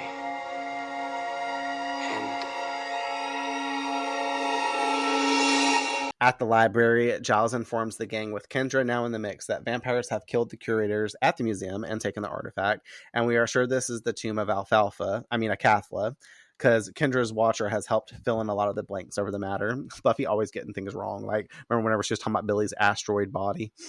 Now she over here calling a Kathla alfalfa. Like, alfalfa is like the motherfucker off of that damn ship with the hair piece sticking up in the back of his head. the damn colic. Willow steps in to add more on the history lesson because she's not loving the whole he will suck the world into hell part. Giles concluding, well, the demon universe exists in a dimension separate from our own. With one breath, the Cathla will create a vortex, a kind of whirlpool that will pull everything on Earth into that dimension, where any non-demon life will suffer horrible and eternal torment. AKA the literal kind of sucked into hell. Neat. Buffy turns to Willow to state that she thinks she should try the curse, and now we finally landed on the answer. I'm like, yes. But Kendra tells her that she tends to side with her friend Xander on this. Angel should be eliminated. Buffy agreeing, she will fight him, kill him if she has to. But if I don't get there in time, or if I lose, then Willow might be our only hope. I don't want to be our only hope. I crumble under pressure. Let's have another hope. And I think that's interesting. Like, you don't get as mad about Kendra siding with Xander on taking out Angelus and that being her motive, because she's like, yes, Angelus should not be a part of the thing anymore. And Buffy's like, well, I have no problem getting rid of him, but if we have this chance to possibly cure him, then let's do that first, because it's a safer means. It doesn't mean we have to go battle him and possibly end up fucking dead, or like take on a mansion full of vampires. You know what I mean? Because the Angel's got lackeys, so you gotta like have a whole ass army ready to go fight this motherfucker. Not to mention he's over here about to like make a demon awaken that's gonna suck the whole world into another universe, hellverse. Like, no. You think the Hellmouth was a problem? Imagine a whole hell universe. Like, no. Ain't got time for that. But I thought that was interesting that she sides with that. But then also Kendra is understanding here too. When Buffy says that, she doesn't argue with her like she did in What's My Line. She's just like, okay, that's your decision. Like, we'll go with that then. She doesn't like really butt heads with her about it like she was. So it shows that she's understanding and compromising with her fellow Slayer at this point too. So it shows a lot of growth that's just happened with Kendra on her side of things when it comes to how she like interacts with Buffy, which I love. Yeah. There is another hope though. Kendra drawing out a sword she brought that was blessed by the night that once slew the demon. If all else fails, Dis may stop it, she thinks. Giles asking Willow what all she needs for the ritual. Willow saying about a day to gather the supplies and what's called an orb of Thessala. Giles perking up to say, I've already got one of those in my office. I've been using it as a paperweight. And I love that callback too. I know I said that to you. I was like, but you remember that guy in freaking Passion? He's like, I've been selling them as new age paperweights. And I'm like, Giles went up to that damn store to go buy some sage, and he was like, I'll take one. I can put it on my office at work. My papers and pages are always flying around because I don't like computers. My girlfriend does though. Anyway, good news about all this is that if the world ends, they don't have to worry about finals. Giles also mentions Angel will have a ritual to perform himself to awaken a Cathla, and hopefully that will also take him some time. Flashing us back over to the mansion, Spike is pacing around, hearing Drew call out his name, and this motherfucker runs back over to take a seat in his wheelchair. I'm like, you real ballsy for vampires that don't breathe and you can't hear anything coming. Like, how do you know she wasn't gonna walk in on you and be like, who's Spike? You're standing up. This is great. We're a family again. Like all the bullshit she be saying. I'd be like, yeah, but also where is Drusilla not like walking and talking about catching him and stuff? Where's her portents that her boyfriend's legs is working? Why isn't the moon whispering to her and the dandelions outside screaming at her that her boyfriend can walk? I know, right? That's a good point. Fucking convenience. That's what I'm telling you. She read that shit out the paper. She ain't got no psychic sight. She lost that damn gift whenever she became a vampire. I'm just kidding. Obviously, she really does have psychic sight, but I'm just saying, like, there's some math that ain't math in here that ain't in Buffy's classroom. No, little do we know, she's just like eavesdropping on people's conversations and putting two and two together. And she's like, I know things, the visions. Yeah. Well, she comes in to get him because the ritual is about to begin. And then we see a man brought in who is struggling, drop before Angelus, who says that he will drink the man. His blood will wash in and over him, and he will be cleansed and worthy to free the demon. As he morphs, he states, Bear witness as I ascend, as I become. and I like that too, because we get like, I mean, we don't get becoming in the sentence, but we know like for sure that this episode is like literally about becoming.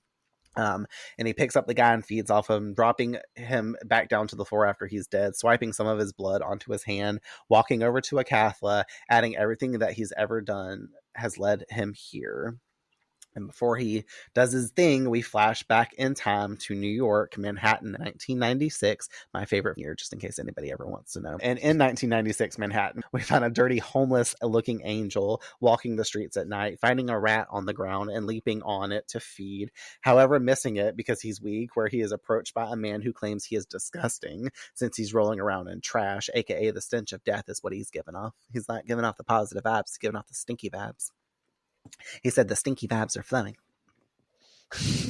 How crazy that Angel's like sitting here like trying to eat rats though in the alleyway. He's like dirty as fuck. Basically, he's posing as a homeless man so that way he's like unbothered. You know what I mean? He's like, a homeless vampire. Like, literally, but you're out here chasing rats and then unsuccessful. You're that crappy of a vampire now that you're like street diving for fucking rats and or dumpster diving, I guess is what I should say. But also, do you think it's like the one thing that he like wouldn't have felt completely terrible to like kill, eat, feast on, or whatever you want to call it? And then it's like, was it his subconscious that really didn't let him catch it? Because he would have still felt bad for that too. So he'd rather like starve. No, he's well, I guess maybe so, because he says like the Whistler says like, what are you doing, feeding off rats like once a month and shit? Yeah, it's like with when he absolutely has to or something. You know, like that's how good his conscience is.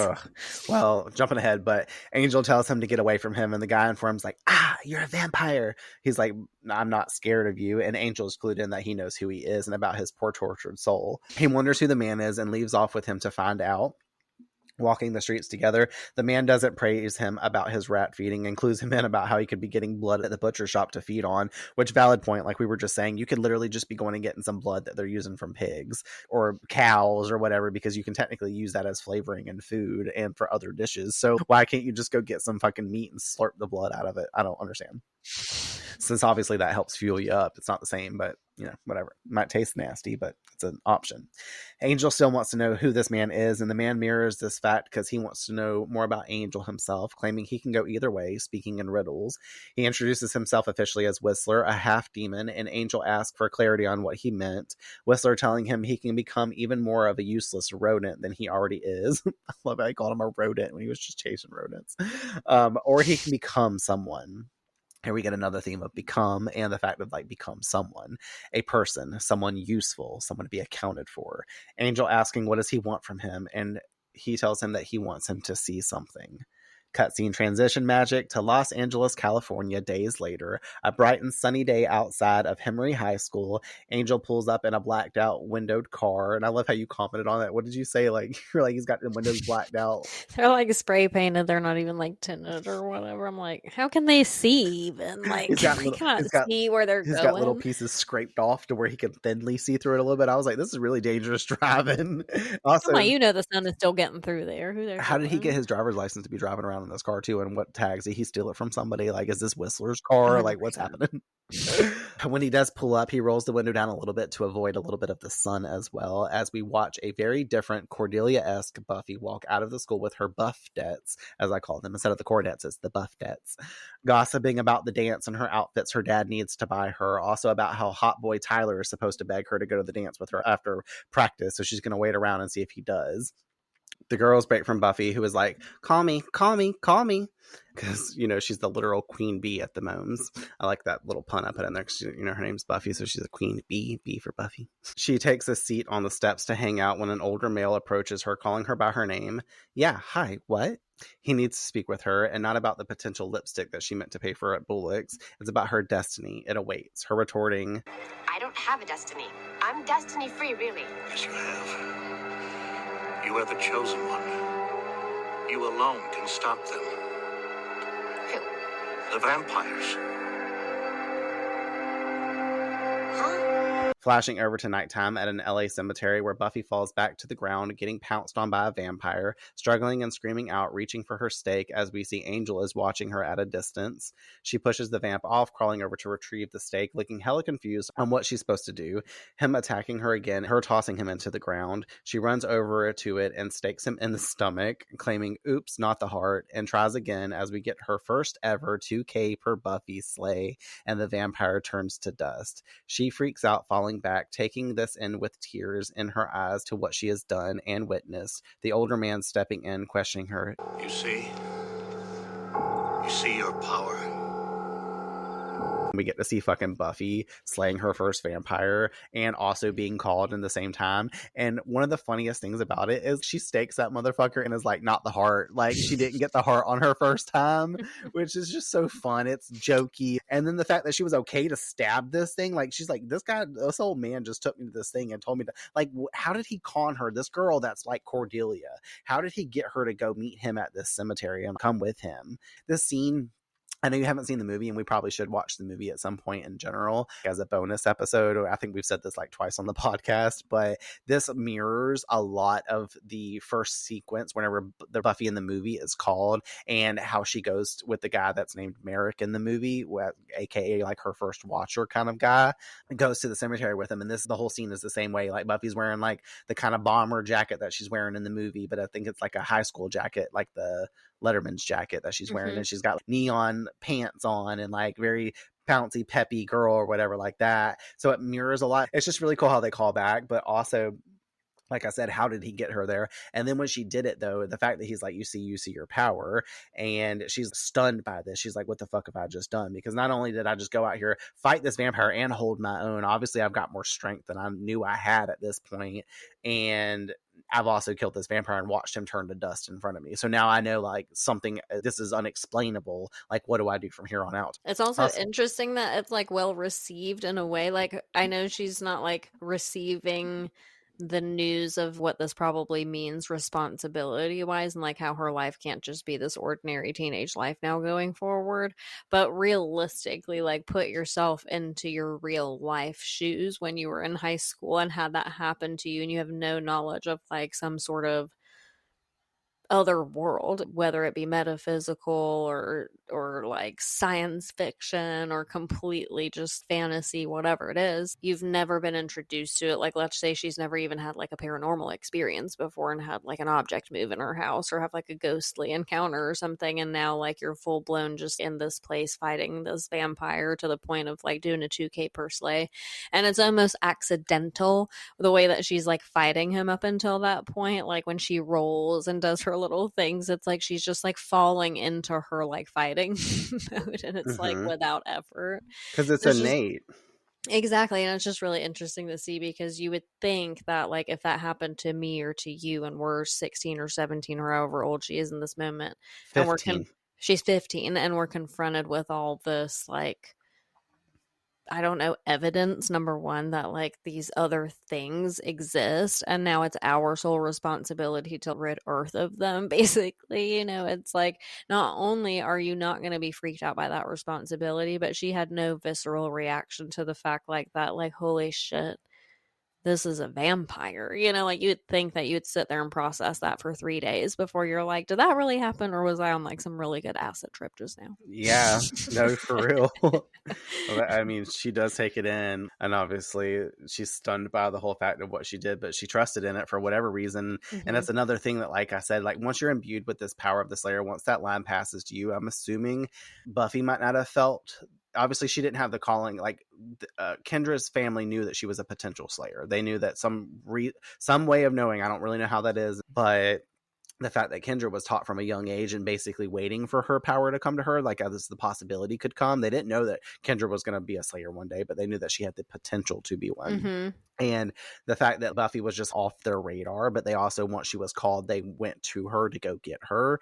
Like, I'm sure she felt this surge of energy come over, but just like was like, oh, whatever, like, maybe I'm on my period this week or something. You know, I'm not even trying to say it like that. You know what I mean? Maybe it's just like, because I ate something weird, I feel this like strange, like my body feels a little bit different or whatever. Like, but how does she not go to school and like go to open her locker and accidentally rip the whole thing off, or you know what I mean? In that couple of days leading up to it. Yeah. All of that type of stuff is like running through my head. But the fact that she just like low-key accepts the potential of this duty just shows like maybe that the calling kind of runs deeper than we could actually like ever think or recognize, and that's why she went with him. But I also have to point out, because I didn't write it in my notes, like Buffy's long hair in this scene, it's giving like I Know What You Did Last Summer, long like Helen Shipper's hair. We are used to seeing Buffy's hair like mediocre, because it was like collarbone, like a little bit longer than that length, and then obviously at the beginning of the season she came back with that I'm a slay you Bob kind of vibe. So it's just cool to see like the polar opposite of who she is today, like you were kind of saying too. But We clip back over to her home with her, where she comes in late and Angel is watching her now outside her bedroom window, and Joyce questions about where she's been all night. And I love how we see Joyce in this flashback too, and how her and Hank were worried. Buffy blaming it on being with Tyler talking. Joyce isn't pleased and leaves her to finish their dinner. Buffy moving over to her bathroom, where Angel still watches as she looks at herself in the mirror. Us and her overhearing her mom and dad start to argue, him yelling at Joyce over Buffy and disciplining Buffy as she cries, staring at herself, taking in what her life is and her new burden. I always feel really bad for Buffy here. We see where her life is at, but we also see, like, not only is she being called as the Slayer, she's also still living her mundane life. And this is like the beginning stages of her mom and dad separating as well. So this isn't easy for her. Like, on top of that, her home life isn't completely normal either. And now her external world outside of home is also now not normal. Like, school was the last little thing she had to cling on to, and her popularity and all that other stuff. And now all that seems to be kind of tossed out of the window. So I think that's why she's crying right now, because of what she has to do now, and then also what her situation at home is. Totally, yeah. Even though it's a little creepy, because like we were saying, she's 15 years old and there's this fucking 200 and something year old vampire out here stalking her outside of her window. He doesn't know, it's okay. And he's fallen in love with her in this point too. You know what I mean? Yeah. But I like the fact that Angel was there. Angel saw Buffy get called, and he saw her slay her first vampire ever. And it was nice, because obviously that transitioned us to him in Sunnydale whenever we met him in Welcome to the Hellmouth, coming up to her and being like, let's just say I'm a friend, because he's been watching her since before that time.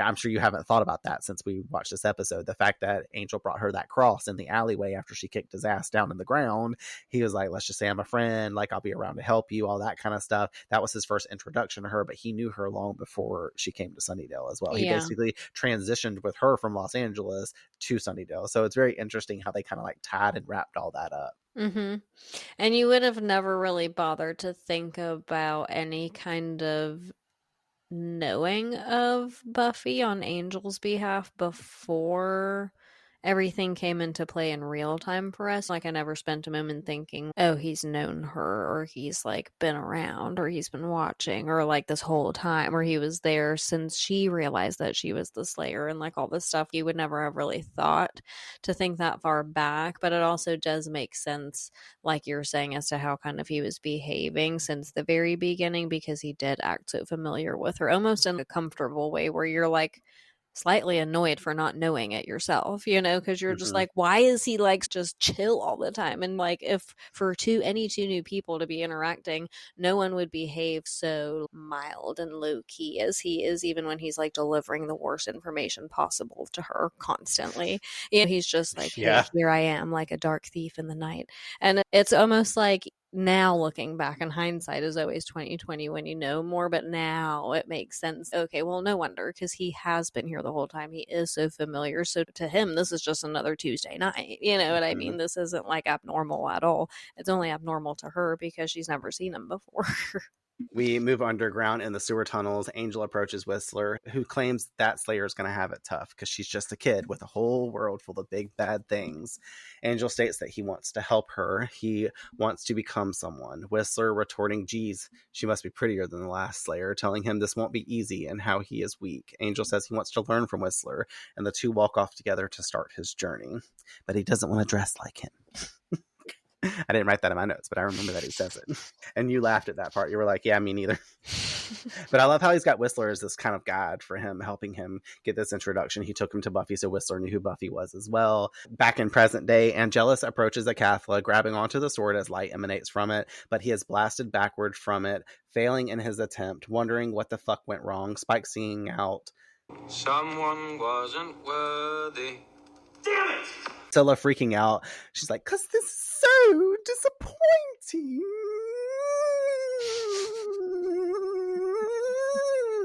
That's basically her. I'm not even adding an extra, y'all. But I am. Angelus realizes he's missed something. Drew questioning what they will do. Angelus replying what they always do in a time of trouble. Turn to an old friend. The next day, we see Buffy, Willow, Xander, and Cordy in class with other students taking their finals, just trying to have a normal-ass school day. Out in the halls, a shrouded figure walks down them, approaching and entering the classroom where we see it's a vampire looking at Buffy, stating, tonight, sundown, you will come to him or more will die. Taking off the shroud and burning in the sunlight to her death before the class, stating, his hour is at hand. Obviously before flaming in a 4K per sleigh, because we got a cool little sleigh on her in this moment, which I'm going to say it's a little different because we haven't really seen a vampire been taken out by the sun before. So pretty cool to see that effect versus like a stake through the heart or like beheading, or I mean, we've seen a vampire like get set on fire and when she was bad, but just very interesting little play here. I think the scene is dope because, like, imagine you're just sitting in class. I mean, I know this is Sunnydale High and it's Sunnydale in general, but you're just chilling, taking your exams, and you're regular students in this class. You're not Buffy, Willow, Xander, Cordelia. And a fucking vampire walks up in the class. You don't know it's a vampire, but you know this thing's got a mangled ass, ugly looking face and teeth. And it just explodes in fire in the classroom. And, like, because everybody runs out the fucking classroom or freaks the fuck out and leaves these people sitting here. You know, like, what do you do? And then, like, the gang is just sitting there. They're like, well, another typical Tuesday. What do you do in that situation? Like, if you're a real person? You know what I think in, like, today's world? And, like, this is probably so dumb and ridiculous, but because it's 2025 and things exist the way they do, I always figure, like, if this were to happen in 5 to 10 years in an actual classroom, do you think the kids would be like, is this AI? Is this a hologram? Literally. Yeah, people would probably be like, not believable. Like, but does your brain ever do that to you? Like, when you see something in real life that's actually so shocking, does your brain ever try to psych you out and it's like, that's not real? No, because I'm like a believer in most weird things. So like, I am just like, I have whatever. to like sit with everything for a minute. It depends on what it is, really I guess. Happening?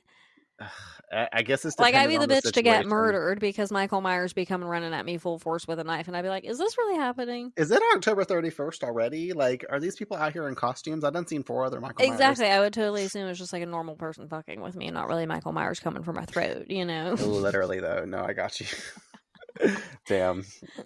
Well, in the library after this moment, Buffy is telling Giles about what happened, Kendra offering to come along, but Buffy needs her to stay just in case. Besides, if Angel's fighting her, he can't do his ritual. And Willow isn't ready, but Buffy needs her to get ready to do the ritual, aka the re-ensouling spell, the restoration spell, saying that she will need time to set up and give her X amount of time before, you know, she can actually do it. Giles saying Buffy just needs to distract Angel long enough without him closing in on her for her and them to work the spell, and if it works, she will know immediately. Cordy wondering why she can't just wait there to see if it works, but that's because Buffy doesn't want to risk him killing more people like the vampire threatened. She moves to leave, Xander telling her to be careful, but Kendra stops her, displaying a stake to Buffy that is her own to take with her. In case the curse does not succeed, this is my lucky stake. I've killed many vampires with it. I call it Mr. Pointy. This is laughable to her because she claims, she's like, we need to get you a stuffed animal because you got a fucking steak as your like security blanket item. Very on point for Kendra, no pun intended. She smiles and takes it, thanking her as Kendra tells her to watch her back. And I love this, though, because it's the last little thing Kendra could do before Buffy ever really doesn't see her again. And this is their last interaction. It's like an exchange of her power, because like she's like, this is my favorite steak. I've killed so many vampires with it. Please take this with you. So that way, if anything, you know it's my lucky steak and you can kill Angel with it. It's really nice that we get that interaction. But also moment here, and this is the best time to bring it up before I ruin it later in the scene. I love this like blue shiny shimmery jacket that she has. It's a lot, they have the long trench coat or whatever. It's so cute, so pretty. Like, I'm happy they put Buffy back in like baby blue, but it's almost got this kind of like aqua tint to it. It's not just like a baby blue. I don't know, fucking gorgeous. I love it. Either way, moving along, nightfall has hit and Buffy walks through the graveyard, Angelus appearing before her, calling out, "Hello, lover. I wasn't sure you'd come." Buffy smarting back, After your immolation-ogram? Come on, I had to show. Shouldn't you be out destroying the world right now, pulling the sword out of Al Franken or whatever his name is? Once again, she don't know this motherfucker's name Ecafla, and at this point I think she knows his name is Ecafla, and she's just being jokey. But he claims in time he will. He wanted to say goodbye first, though. She was the one thing in this world that he will miss. She's like, this is a beautiful moment we're having. Can we please fight? And he's like, nah, I didn't come here to fight. I wanted to see if we could get back together. And she just like stares at him. She's like, really, motherfucker? And he's like, okay, we'll fight. And then he like goes to attack her. And I like it because the music cues up in like a little pounce theme. And then as soon as he does, we flash back over to the library where Willow tosses the stones on the table that she's sitting on. She's like, this is the best place for me to be, sitting on the table in front of the orb, like not on the floor or anything like that. She's like, I'm gonna sit up on the table.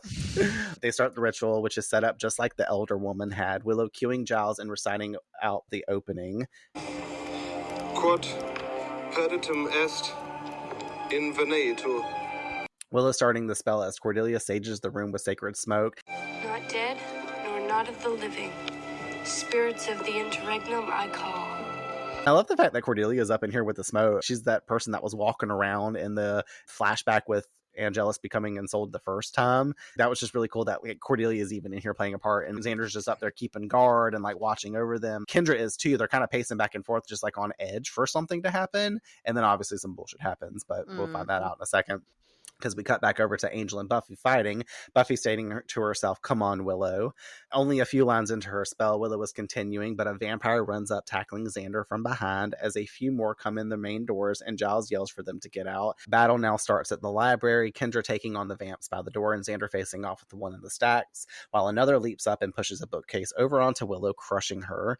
The one with Xander breaking his arm in a fucking nasty crack, like the way he, like, it's his forearm that he breaks too. It's like, like I cannot imagine, like you would not be massaging people for weeks, months after that kind of fucking shit happened. You'd be using your left arm only.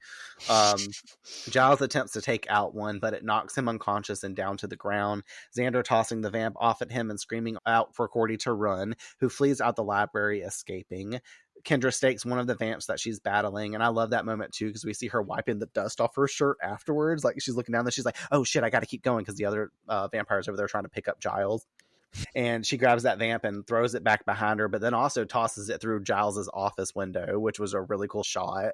And as soon as she gets rid of that one vampire, another one bum rushes her and takes her off the fucking screen, which sends us right back over with Buffy and Angel, and pausing in the fight as he asks her if she's really into this fight because it seems like her heart's not in it. Maybe he will just go back home and destroy the world. And she whips out her stake, stating, I think Mr. Pointy will have something to say about that. Come on, let's finish this. You and me. He starts to laugh and point out to her. You never learn, do you? This wasn't about you. This was never about you. And you fall for it every single time. Just in case you don't understand what that is, it's a direct callback to when she was bad, whenever they had supposedly taken Cordelia at the Bronze and that vampire was imposing her. And they were all trying to tell Buffy, it's a trap. Can't you see this? You shouldn't go. Don't leave us here. And then they got attacked at the library because of all this. And then the Master's disciples and stuff was able to get Willow and Giles because they were the ones with the Master. So the fact that Angel used her past problems against her in this moment is just like an extra little added fuck you moment to Buffy. But I'm like, it sucks for her because he basically deliberately points out like, hey, I was just here wasting your fucking time, bitch. There's something going on at the school that you don't know about, so you might want to run your little ass over there and get to slaying or doing whatever the fuck you gotta do. She runs off out the cemetery back towards the school. This is a great time for me to say that I love the score. It's called Massacre by Christoph Beck, who I've been glorifying this whole season when it was him creating scores. But I love how it pauses for a moment while Angelus gives the statement, and then a line of flutes come in, bringing the music back in when she starts to run off. It pairs really well with the whole scene and the fight that goes down. It's also the song that replays whenever Buffy and Angel fight in the next episode. Back in the library, Kendra is overcome taking on the vamps because, you know, there's like 14 of them around her when Drew walks in the doors, clapping for them to stop because it's her turn to take on the Slayer. And I loved this moment too because when we were watching it, you immediately like sunk down a little bit and you're like, oh, fuck. Like you just knew something bad was going to happen without knowing it. And then the two get into battle as we see Buffy running across town in between fight clips. Unfortunately for Kendra, she is overpowered by Drusilla quite quickly, who backs her up by the throat to the library counter, staring into her eyes, stating for her to look at her dearie. Using her mystical abilities to place her under a thrall, Kendra falling victim to it instantly in a trance. She sways back and forth with Drusilla, who is playing with this energy, just making sure she's got her under her little, what I'm gonna call a spell. We see Buffy almost to the school, but it's too late because Drusilla sends her sharp nails to Kendra's throat, slicing it as Kendra grabs at her throat, falling to the ground, dying. Drusilla sending her an air kiss. turning into the vamps, instructing them, let's grab what we came for, dearies. She's calling everybody dearie. Or dears. I don't remember what the fuck she said. She's crazy. Who cares? She steals podcast names. She's over here stealing Giles like a podcast name. She's like, well, rename him Revamped. Like, let me stop. It's not a time to joke about that. But regardless, at this point, the vamps pick up Giles and drag him out the room as she follows after them, which is kind of fucked up because not only did we just lose Kendra, but now Giles is getting dragged off as people are asking it as they're watching it the first time. You're like, what are they taking Giles for? Like, this is fucked up. Ugh, yeah, the worst. But, like, I have to ask, were you gagged by this scene? Because obviously Drusilla has some apparent gifts that we are now being made aware of, which is pretty cool, but also the fact that she kills Kendra here. I know, it's so sad, especially because it's not the way you would expect something like that to happen. You would think that if Kendra were to die, that she would be like in the thick of a battle or like something, you know what I mean? And just for Drusilla to basically walk up to her and slice her throat open was just kind of like, what the fuck? Just like how Angel was with Jenny. It was just so callously done, I guess, like without any kind of regard, and just showcases obviously like what vampires really are, which is soulless, heartless beings. So it's just like the way that it was done, but also for Kendra's sake, I felt like she was owed more of a grandiose death than that. Yeah. Especially for having left and then coming back. You would just think that it would be more of like this extreme moment, or at least that you could more see it coming, I guess. I don't know. It was almost like it happened so fast that you would think that there was a way for her to recover or something like that, you know, and that's kind of what I was hopeful for. I'm like, maybe she's not bleeding out. Maybe she didn't cut her like as deep as we think. Maybe like all these things. And so, yeah, to have that as the outcome was really sad. And then as soon as you are like starting to grieve and mourn that process, you start worrying instantly about Giles, because you're just like, you know, they're not taking him for just no reason when they're specifically coming for him. So it's just, it feels like doomsday. It is. It really is. The next episode should be titled that. Yeah, literally. Yeah, I always get really bummed when Kendra dies because we didn't get to see a full capacity of her. We've got 3 episodes with Kendra in it out the whole series. That's you true. know what I mean? So it really sucks that she dies. But like the fact that she dies so, like you said, like interestingly to Drusilla, I always thought it was like kind of dumb because like you don't see blood pour out or like anything crazy. She slices her neck and she just like dies to the floor. It's not intense. Like you said, like it could have been a neck break like Jenny, or it could have been her biting into her, because wouldn't you want to drink Slayer's blood? Wouldn't you think Slayer's blood is like souped up human blood? You know, why wouldn't you take that time? But once again, she doesn't care. She's just like, whatever, I just got to discard you because you're a Slayer and I've got to do that. But also to point out the fact that not only has Spike killed 2 Slayers, but now his partner, Drusilla, has now also killed a Slayer. So between the 2 of them, they've killed 3 of them, you know, like over their history course, which is very interesting that of all people to kill a Slayer, they give this to Drusilla versus like Angelus or anybody else. So it's really interesting to add to her lore. But yeah, I'm really sad Kendra's dead. It sucks, but it also will lead to some pretty cool things. I'll put it that way. And we'll talk about some more in Slayer at Predicts. So we're going to leave it there. Buffy finally makes it to the school doors and enters running full force in.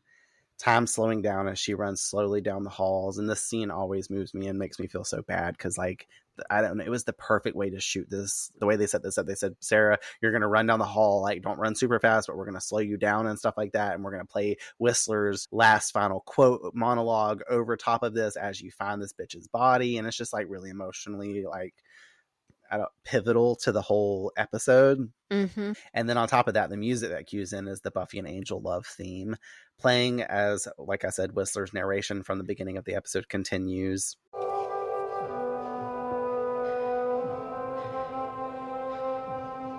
Bottom line is, even if you see him coming, you're not ready for the big moments. No one asked for their life to change. Not really. But it does.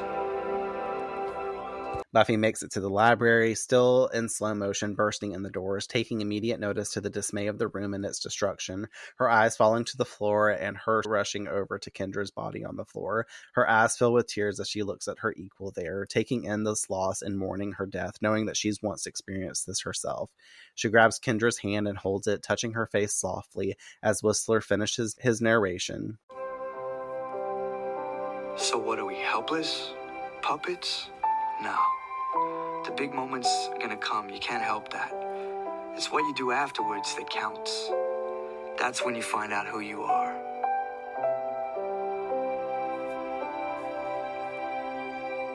A gun is raised to Buffy and a cop yells out, "Freeze." We fade to black as Whistler's voice says, "You'll see what I mean." To be continued appears, and here endeth part 1 of Becoming. Hey. We have no metaphor for this, just to throw that out there right now. I'm going to close all that up and fun facts in Becoming part 2, so we can skip through that this time. But yeah, we'll cover that stuff next episode. But what an ending to the episode. Like, to one, put people on a to be continued. The last time we had a to be continued was for Surprise, but that people were lucky, and that Monday one episode aired, and then that next day the next episode aired. This time they had to wait a whole fucking week to find out what happened and know that it was the season finale. So like, that would have killed me. It is what it is. But very intense thing. Like I said, it sucks that Kendra dies. And just like to have that final ending scene where Buffy is finding her dead body is really powerful, because I said it to you after we were done watching it. The fact that she remembers when she died as the Slayer, but this time Kendra's not going to come back like she did. You know what I mean? Like, she's gone. And it's really emotional. And she takes that in for a moment too. She doesn't worry about anything else. She really focuses on Kendra that moment, because she feels really, really bad that Kendra died, because it's another Slayer dying. And like I keep saying, Buffy knows how that feels. So she's really feeling for Kendra so much. And she doesn't have time to process anything else, because the cops fucking arrive and draw guns on her. I know. So we're going to leave it there though. Let's get into our final slays. Final slays. Becoming part 1, final slays. What's your quotes for the episode?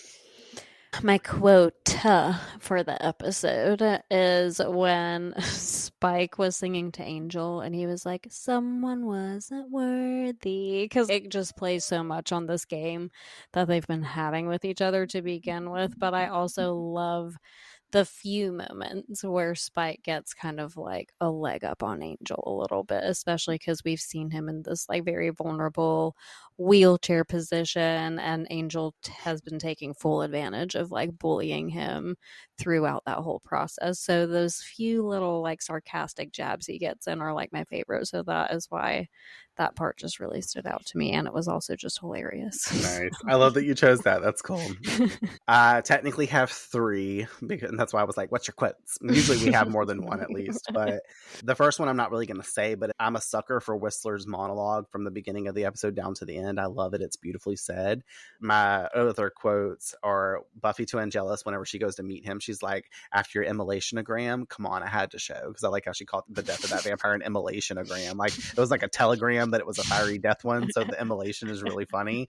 And then my second one was Buffy to Kendra whenever she's like, "How about testing my face punching? Because I think you'll find it's improved." Just really like it, because that's what she chooses to say to fucking Kendra. And I'm like, oh, damn. Who's your shining Slayer? Obviously Kendra. Yay, me too. Yeah, I mean, obvious reasons. She gave up her life to protect and to serve. I feel like in the act of doing so, she lost her life, and by a vampire at that, which is like the worst for a Slayer. So yeah, I just feel like that. I don't know. How can we not give it to Kendra, to be honest with you? Exactly. Like, there is no one else. Yeah. I gave it to her too, obviously. I was saying I'm so glad we agree on that, because like, we obviously can't give it to Buffy because she failed for the same tricks. Like, like I said, it mirrors what happened when she was bad. But Kendra's now dead. Giles is taken. Willow's in the hospital. I think this is the only time that I won't be able to say that Buffy's not the Shining Slayer, like physically not the Shining Slayer. Like, even though this time she didn't know it was a trap and all this other stuff, like, just Kendra, because she showed up to help Buffy and helped kick ass. And she was kicking ass up until Drusilla came in. She was holding that shit down, and she would have got those other vampires out that motherfucker if Drusilla hadn't came in. So I agree. For just the honorary things and the fact that we won't be seeing Kendra again, Shining Slayer goes to her. Totally.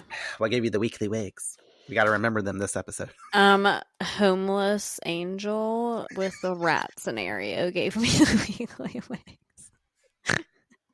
I like how much you laughed at that. I didn't expect that. Listen, let me read out mine. It's a tie between Hank Summers screaming at Joyce and Homeless Angel in Manhattan dumpster diving for rats, dirty and gross looking. And I was like, what is that hair?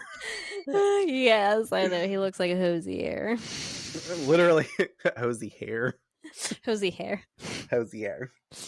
Oh my god, I'm dead. Okay, well, I'm glad we're in agreement. Yeah, I had to put Hank Summers in there because I didn't like it because Buffy obviously was bothered by her dad screaming at her mom, and he's like, don't talk to me like I'm a kid. And she's like, I don't want to have this conversation again. Like, that just goes to show that they've been arguing. I was like, don't talk to your wife that way. Move the fuck out if you want to be a dick. Bye. We don't need you. You ain't coming to Sunnydale.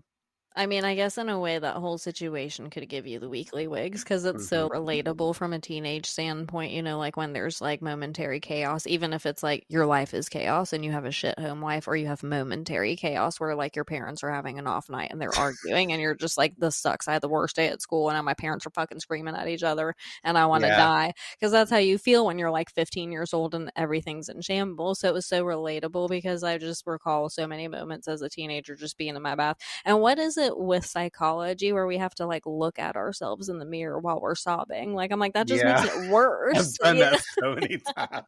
Yeah, you're not wrong. I want to look at myself cry. It'll hurt more. And then you have to put on that one make myself song. More sad so I can see how sad I look. You got to play that one song that just really makes it hit more. And then if the part doesn't hit, you got to replay that part so that way you can really cry while you're looking in the mirror. Damn. Yeah, we love to torture ourselves. But yeah, that's what I love the most about this show is like those little spurts of, even in the most serious, most intense, most tragic, traumatizing tone, they always throw that hint of relatability in there. Yeah, where you're just like, oh man, I've never fought a vampire. I've never had a peeping Tom for a vampire. I've never had to slay a vampire. And even if you've never had your parents scream at each other, there's still something about those moments where you're just like, oh, I remember standing in my bathroom and sobbing my face off while looking at me sobbing my face off. All right, well, let's move into our new category for the first time, that slayed moment. I gave mine to Kendra again. The moment whenever she gave Buffy Mr. Pointy and when she was taking all of the vamps on before Drusilla came in. That was a literal that slayed moment because she was being the slayer. They were showing her hyped up doing her thing. We got to see a little bit of it in What's My Line Part 2 with her fighting, and this time they wanted to showcase and give her moment before she was taken out. So I was like, bitch, you was slaying, because Buffy wasn't slaying shit this episode. She was distracted. That's so true. I think mine has to go to the flashback that we had of Buffy in the past, because like for her to, like you said, for it to just kind of come organically, even though it was like just sprung on her and she's just now having this epiphany and these realizations, and she even made that error of like not staking him in the stomach and then correcting herself. Like, I felt like that was my Slade moment, because that was the first time Buffy really had to just like step into her power. She was confronted with it and she didn't really hesitate in any way, so it's kind of impressive. Hell fucking yeah. Especially because she was such a Cordelia, which you wouldn't have ever like gathered. I mean, I know we know At it and all. she's touched base on it, but to see really it like so visually was kind of interesting, because she's just so opposite natured and she's just so tough ever since the first time we've seen her. So to see her kind of like this preppy girly girl being drug into the cemetery like, hey, here's your duty. Wow. Show up and do your duty, and she's just like, okay. And does it. So it's like that kind of Slade, in my opinion. I don't know if I would have shown up and delivered that way. I would have probably been like, I'm good, I'm gonna stay home. No. How absolutely appropriate for you to choose the other Slayer. So we're both Buffy and Kendra for our that Slade moment. All right, last one, Slayer at predictions. Obviously, you don't have to know the next episode. You know it's called Becoming Part 2. You know what happens. But I figured since we were talking and hyping up Kendra so much and speaking on her, we had that comment that me and you did make the other day outside of your house. And I was like, Kendra died. And you like had this epiphany in your head and you were like, wait a minute, the Slayer lore. Like, when Slayer dies, Didn't next even one's dawn on called. me. Yeah. Like, and it hit you in that moment though. So Slayer at predictions, what do you think this means? Obviously, this means that another Slayer will come forth, which is very interesting, but I'm worried again that like this is one of those moments I want to come in really rapidly and then it doesn't. So I'm going to try not to get too excited about it, but I am excited about it. I would get really excited about it. Okay, then since you gave me the green light, I'm going to be really excited about it. You should. Like, it's cool stuff. I can't give anything away. I don't feel like No, I can don't, and don't. too much. Like, She does come in pretty quick, though. I'll give you that breadcrumb. Okay, well, that's exciting. And she sticks around a lot more than Kendra does. Ooh, okay. So I'll just put it that way, too. It's going to be an interesting journey with that. So okay, cool. That's that. That's my breadcrumb, people. Don't get mad at me. Courtney loves it. You know she loves bread. I love to eat the bread. All right. Well, thanks everyone for tuning into part 1 of Becoming. What did you all think of this one? Did any of you catch it during original airing and go, what the fuck is going to happen with that to be continued? Are you team Xander on killing Angel, or do you side with re-ensouling him? And what about Willow performing the rituals, plus on the return and heartbreaking death of Kendra? We'd love to hear your thoughts. DM us on Instagram or shoot us an email. You can also send in feedback about season 2 of Buffy and Revamped for a chance to have your comments featured in our season 2 wrap-up episode. And now for some exciting news. Usually I breadcrumb people and be like, we got guests next episode, but I'm going to let you guys know ahead of time. Next week, we'll be back with part 2 of the finale, and joining us for the episode are the amazing ladies of the Becoming Buffy podcast, Leah, Tabby, and Sarah. I'm so pumped to have them help us close out the season and make it extra special. So until then, we'll talk to you next week to conclude this story. What sure a pretty thing. Where are you from? Around. Everywhere. I've never been anywhere myself. I always wanted to see the world, but... I could show you. Could you then? Things you've never seen, never even heard of. Sounds exciting. It is. And frightening. I'm not afraid. Show me. Show me a world. Close your eyes.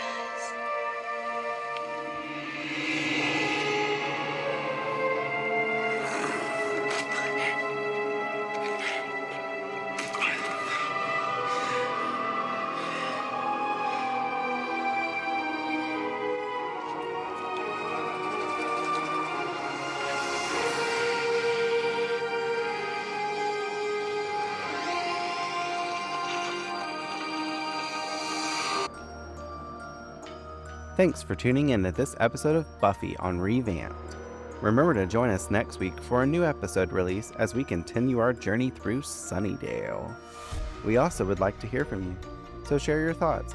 Discuss with us your perspectives on this or previous week's episodes by following us on Instagram and sending us a DM at revamped_rewatchpodcast. Or by emailing us at revampedrewatchpod@gmail.com. Additionally, we will be choosing one of your messages to shout out in an upcoming episode release.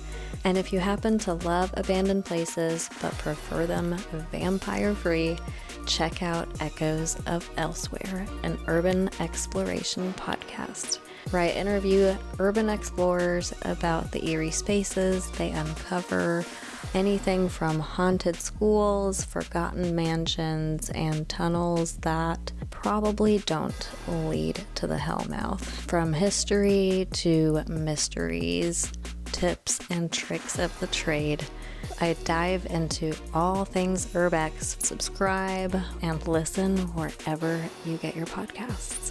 Until next time, the Earth is definitely doomed. This podcast is dedicated to the Buffyverse, to its fans, and my sister, Tiffany Dawn Pearson.